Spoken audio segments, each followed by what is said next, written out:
Alors, Monsieur Kawatoli, bonjour. Bonjour. Vous suivez l'actualité au Burkina. Quelle analyse faites-vous par rapport à cette situation?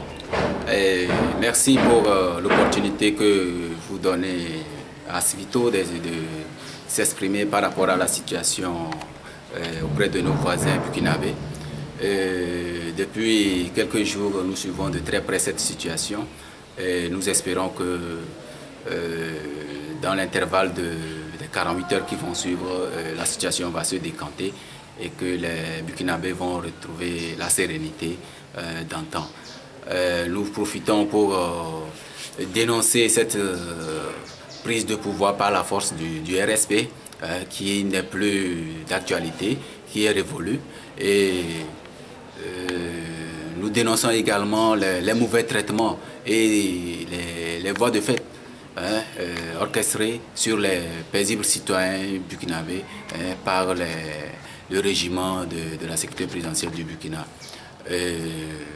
Nous profitons pour saluer encore une fois le sens du sacrifice, de la détermination des populations, des Burkinabés par rapport à la réponse qu'ils ont donnée à ces bandits, à cette bande de voyous dirigée par le général Diendéré. Et nous voulons vraiment fustiger cela. Et nous sommes de cœur avec les populations du Burkina Faso. Et nous avons beaucoup salué depuis hier la prise de position des forces loyalistes qui ont décidé de se mettre du côté du peuple pour rétablir l'ordre, l'ordre par rapport en demandant le retour pur et simple à la transition, le retour, la libération des autorités et la poursuite du processus de transition par les autorités de la transition. Nous voulons également appuyer, sinon, disons, nous voulons apprécier la stratégie optée par la société civile qui vraiment a été très déterminante dans cette lutte.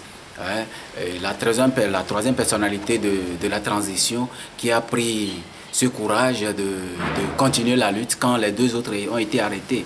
Et vraiment, c'est un véritable combattant et nous voulons vraiment jeter des fleurs à cette société civile du Burkina Faso qui a laissé tomber ses égos et qui a vu vraiment que l'intérêt du peuple était en jeu et qu'il fallait se mettre ensemble pour défendre cet intérêt. Et ça a été également la même position des partis politiques de l'opposition. Et nous saluons véritablement cet élan et nous souhaiterions que vraiment tout le monde s'applique, se mette, apporte sa contribution pour effacer définitivement le RSP de la vie politique du Burkina Faso.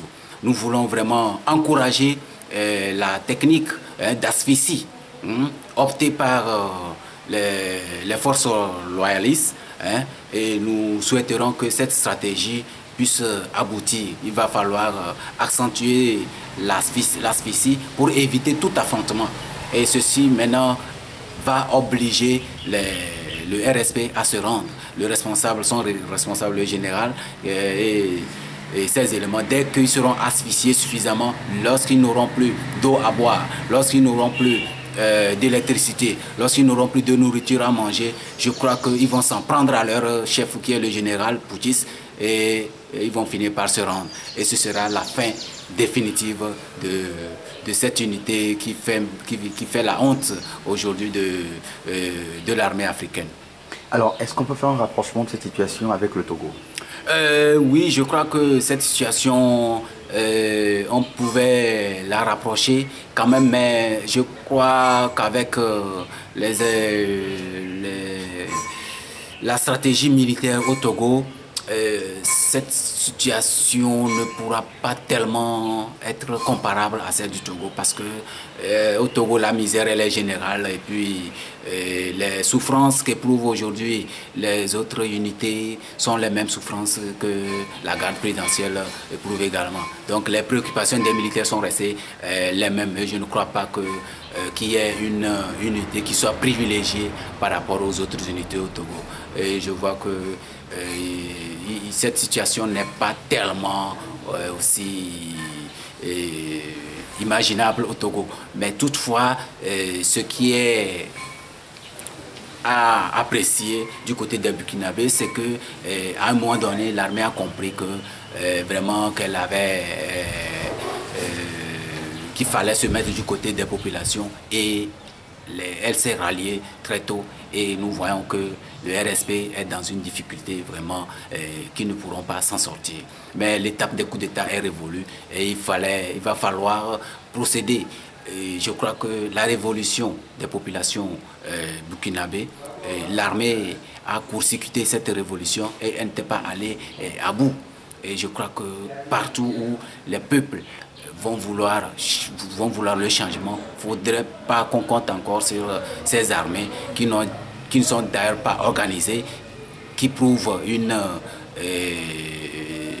fissuration, c'est-à-dire qu'il n'y a pas de la solidarité. Quand nous prenons le cas de l'armée burkinabé aujourd'hui, c'est la division totale. Et il ne faut plus compter sur ces armées-là pour quoi que ce soit. Il faudrait que les armées se soumettent maintenant à l'autorité civile et que pour tout changement, que les peuples eux-mêmes se soulèvent et obtiennent les changements par les révolutions, par le sens du sacrifice qu'aujourd'hui les Burkinabés sont en train de nous donner comme exemple. Mais au Togo, beaucoup d'acteurs politiques disent que le problème du Togo, c'est l'armée togolaise. Est-ce que vous confirmez cela?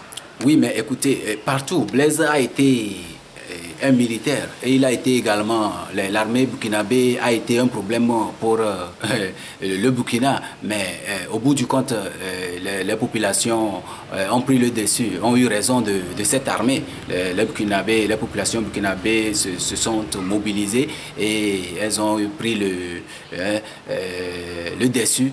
Et je crois qu'au Togo également, même si l'armée est un problème, c'est par rapport à la nonchalance, à la non-détermination, et puis surtout aux populations qui n'ont pas le sens du sacrifice. Et je crois que c'est ça qui est un peu dommage. Mais l'armée ne va pas continuer indéfiniment à supporter un seul régime, si tant est que la population elle-même, elle est décidée à obtenir le changement. Et je crois qu'à un moment donné aussi, comme ça se passe au Burkina, si les populations se décident, l'armée finira par se rallier à la population et l'alternance viendra d'une manière ou d'une autre, sans forcément verser le sang, comme on est en train de le voir au Burkina. Le problème togolais, c'est que on a comme l'impression, les Togolais, les populations sont résignées et à force de vouloir attendre tout des politiciens, les populations finissent par oublier qu'ils ont des droits, eux aussi, à réclamer, à revendiquer et que c'est ce qui pouvait quand même donner une grande force pour l'alternance. Alors, M. Atcholi, merci beaucoup. C'est moi qui vous remercie.